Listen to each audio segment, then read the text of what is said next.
بسم اللہ الرحمن الرحیم۔ جو ہی نثار بھائی نے میٹرک پاس کیا، ماموں جان نے اسے شہر بلوا کر الیکٹریشین کا ڈپلومہ کروا دیا۔ مقصد یہ تھا کہ وہ جلد از جلد اپنے پاؤں پر کھڑا ہو جائے اور ان کی ذمہ داری ختم ہو جائے۔ والد صاحب کی وفات کے بعد ماموں ہی ہمارے کنبے کا واحد سہارا تھے، جس قدر بن پڑتا مالی مدد کرتے۔ اس طرح ہمارے گھر کا چولہا جل رہا تھا۔ نثار بھائی آگے تعلیم جاری رکھنا چاہتے تھے، لیکن مالی حالات نے اجازت نہیں دی اور ڈپلومہ کرنے کے فوراً بعد وہ کام پر لگ گئے۔ جہاں ضرورت ہوتی وہاں کام کراتے، جو اجرت ملتی بخوشی قبول کر لیتے۔ شروع کے دن تھے، رفتہ رفتہ اپنے ہنر میں طاق ہوتے گئے اور اچھا کمانے لگے۔ ایک روز خالہ آئیں، امی سے کہا کہ ارشد بے روزگار ہے، کوئی کام نہیں مل رہا، نثار سے کہو کہ اسے بھی بجلی کا کام سکھا دے، اپنے ساتھ معاون کے طور پر رکھ لے تو یہ بھی کچھ نہ کچھ کمانے لگے گا۔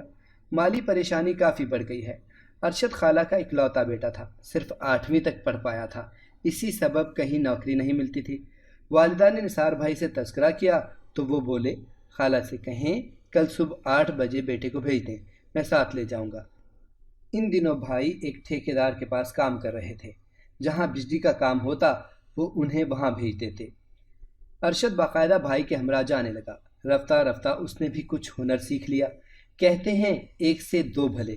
ارشد کے پاس موٹر سائیکل تھی، پہلے بھائی سائیکل پر شہر جاتا، اب یہ دونوں موٹر بائیک پر جانے لگے۔ ایک بار کا ذکر ہے کہ دونوں رات گئے شہر سے لوٹ رہے تھے کہ یہ واقعہ پیش آ گیا۔ شہر سے گاؤں آتے ہوئے راستے میں ایک ندی پڑتی تھی، جس پر پل بنا ہوا تھا۔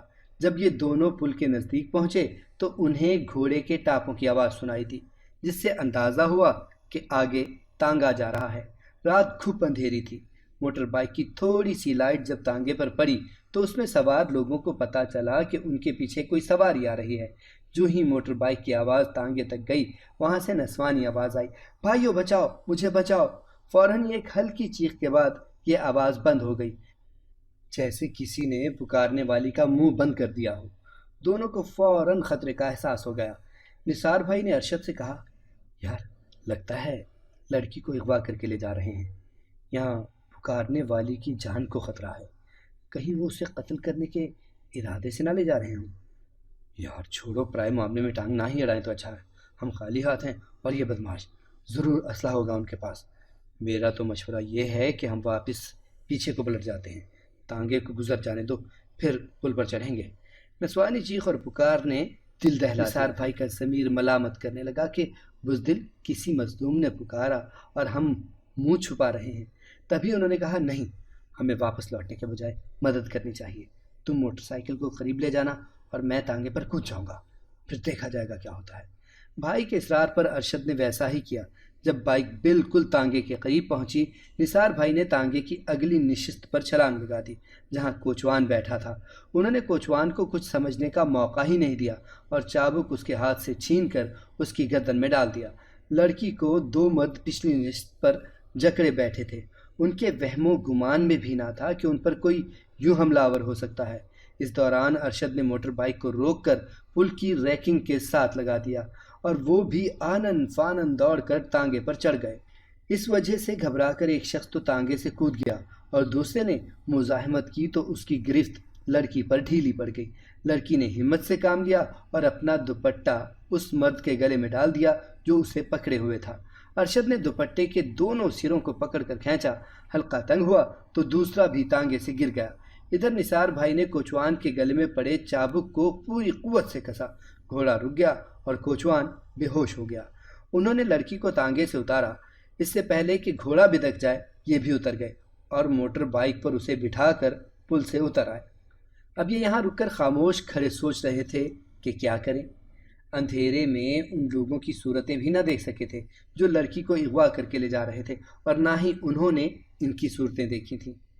ایک بھاگ چکا تھا، 2 بے ہوش پڑے تھے۔ پولیس میں رپورٹ کرنے کا خیال انہوں نے ترک کیا اور لمبے چکر میں پڑنے کے بجائے یہ اسے گھر لے آئے۔ لڑکی بری طرح ڈری ہوئی تھی۔ امی نے دلاسا دیا، پوچھا، کہاں کی ہو اور کون لوگ تمہیں لے جا رہے تھے؟ اس نے اپنا نام کوکب سلطانہ بتایا کہ بس دھوکے سے لے جا رہے تھے۔ ماں نے اسے قریب بٹھا لیا، پانی پلایا، پھر کھانے کا پوچھا۔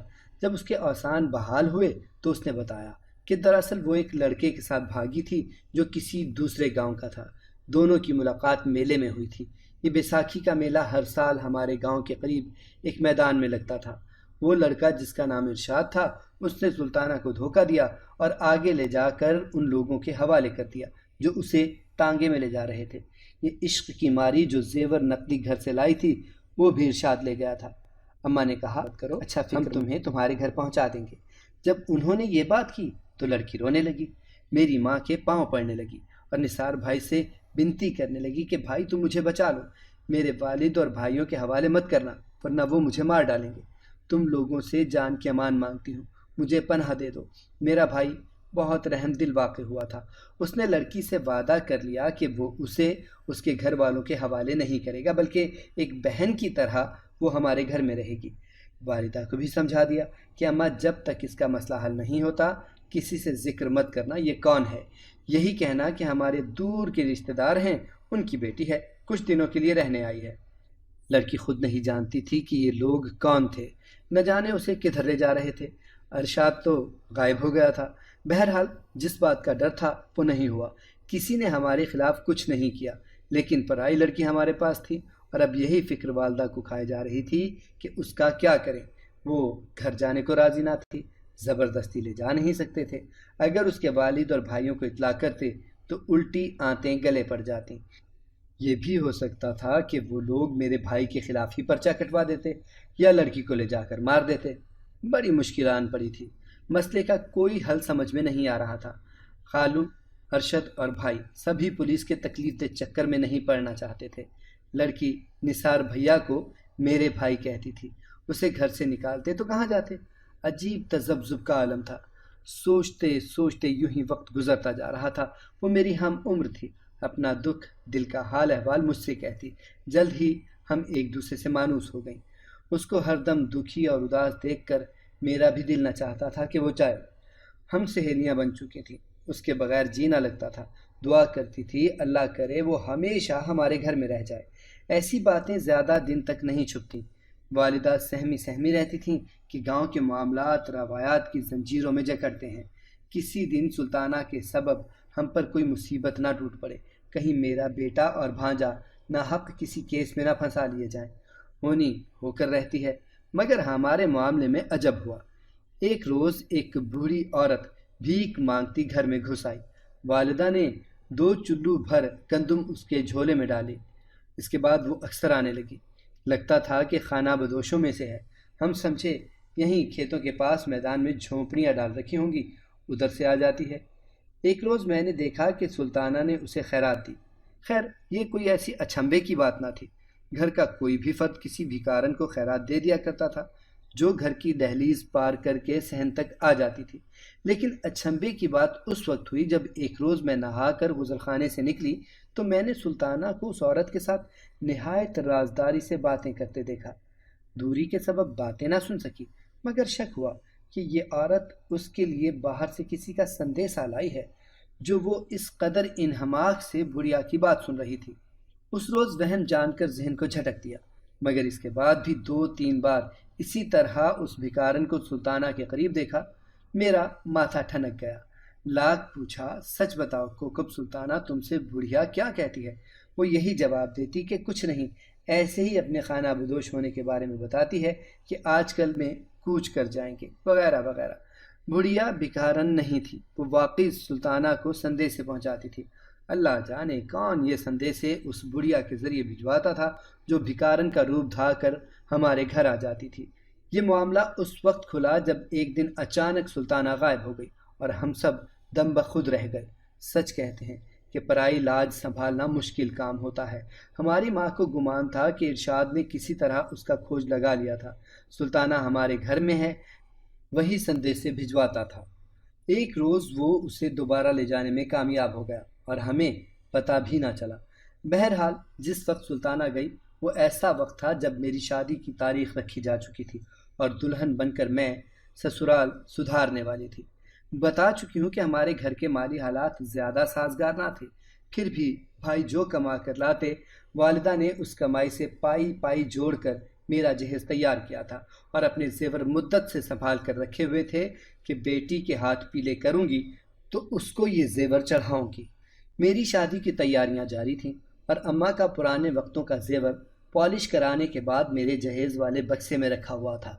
ماموں نے بڑی دقتوں سے ہمارا مکان گروی کروا کے بینک سے قرض دلوا دیا کہ عزت سے شادی ہو اور ہماری سسرال میں عزت بنی رہے۔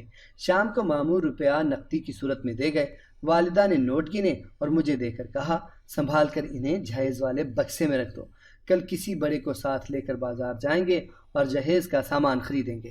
اماں نے روپے ملنے کے بعد اطمینان کا سانس لیا تھا کہ اللہ نے انتظام کر دیا تھا، ورنہ اس دور میں کون کسی کو اتنا قرض دیتا ہے۔ اگلے دن صبح سویرے اماں نے جب مجھے جگایا تو وہ بہت گھبرائی ہوئی تھی۔ انہوں نے یہ منحوس خبر مجھے دی کہ سلطانہ، جس سے ہم نے بیٹی بنا کر رکھا ہے، وہ گھر میں موجود نہیں ہے، اللہ جانے کہاں چلی گئی ہے۔ میں نے آنکھیں ملتے ہوئے کہا، کیا ہو گیا ہے اماں آپ کو؟ ابھی سورج نہیں نکلا، کہاں جائے گی؟ دن میں بھی جس نے کبھی گھر سے قدم باہر نہیں نکالا تھا یہیں کہیں ہوگی۔ بولیں، نادان، وہ کہیں نہیں ہے۔ صبح نماز پڑھنے کے بعد جب میں صحن کی طرف گئی تو بیرونی دروازہ کھلا ہوا تھا، مجھے لگا جیسے یہ رات سے کھلا ہوا ہے۔ کیا آپ در بند کرنا بھول گئی تھیں؟ ارے نہیں، میں نے خود اس کو بند کیا تھا۔ آج چھٹی کا دن ہے، نثار بھی سو رہا ہے، اسے گھر میں ہر جگہ دیکھ لیا ہے، لڑکی غائب ہے، اس کی چارپائی خالی ہے۔ یا اللہ، اماں یہ آپ کیا کہہ رہی ہیں؟ مجھے جھٹکا سا لگا۔ تبھی اماں کی چھٹی حس نے انہیں سٹور کی طرف دوڑایا، جہاں وہ بڑا صندوق رکھا ہوا تھا جس میں میرا سارا جہیز، جوڑے، زیور اور نقدی موجود تھی۔ اس کا ڈھکن کھلا ہوا تھا، یعنی جاتے ہوئے سلطانہ زیور اور نقدی بھی لے گئی تھی۔ اف میرے اللہ! اماں نے سر پکڑ لیا۔ میں اور نثار بھائی نے اسے بہن بنایا تھا، اور ایک بہن دوسری کی خوشیاں اجاڑ کر چلی گئی تھی، جبکہ میری شادی کے دن قریب تھے۔ اماں اور بھائی کی پریشانی دیدنی تھی، ساری پونجی لٹ گئی تھی۔ یہ ہم میں سے کسی نے بھی نہ سوچا تھا کہ ایسا ہوگا۔ ماموں کو بلوا کر اماں نے حقیقت سے آگاہ کیا، وہ بھی سر پکڑ کر بیٹھ گئے۔ اماں کے نام کا ایک پلاٹ کبھی کا پڑا ہوا تھا جو قسطیں ادا کر کے خریدا گیا تھا، بس یہی آخری پونجی تھی۔ والدہ نے یہ پلاٹ بھائی کی شادی کی خاطر رکھا ہوا تھا، اسے بیچ کر میری شادی کر دی۔ بھائی نے کہا، میں اور کما لوں گا مگر شاہینہ کا بیاہ ہونا چاہیے۔ تاریخ رکھ دی گئی ہے، رخصتی وقت پر نہ ہوئی تو صبح کی ہوگی۔ میری شادی بخیریت ہو گئی، لیکن اس کے بعد بھائی کے مالی حالات نہ سنبھل سکے۔ بینک کا قرض اتارنے کے لیے انہیں سعودی عرب جانا پڑا، وہاں کی کمائی سے بالآخر قرض اتارا۔ دن پھر گئے، لیکن آج تک نیکی کا صلہ یاد ہے جو کوکب سلطانہ نے دیا۔ اس واقعے کو 40 سال ہونے کو آئے ہیں، آج تک معلوم نہ ہو سکا کہ وہ لڑکی کیسے گئی، کس کے ساتھ گئی اور اب کس حال میں ہے۔ ہم لوگوں نے جاننے کی کوشش بھی نہیں کی کہ اس قسم کی تلاش سے اگر اس کے گھر والوں کو علم ہو جاتا کہ ان کی لڑکی ہمارے پاس تھی تو وہ ہماری جان کو آ جاتے، تب دامن چھڑانا دشوار ہو جاتا۔ میری اب بھی یہی دعا ہے کہ کوکب، تو جہاں بھی ہے خوش رہے۔ تو نے میرے ساتھ اچھا نہ کیا، مگر اللہ کرے تیرے ساتھ مزید۔ اگر آپ کو ہماری کہانی پسند آئی ہے تو اسے لائک کریں، شیئر کریں اور ہمارے چینل کو سبسکرائب کریں۔ اگلی کہانی تک کے لیے اجازت دیجیے۔ اللہ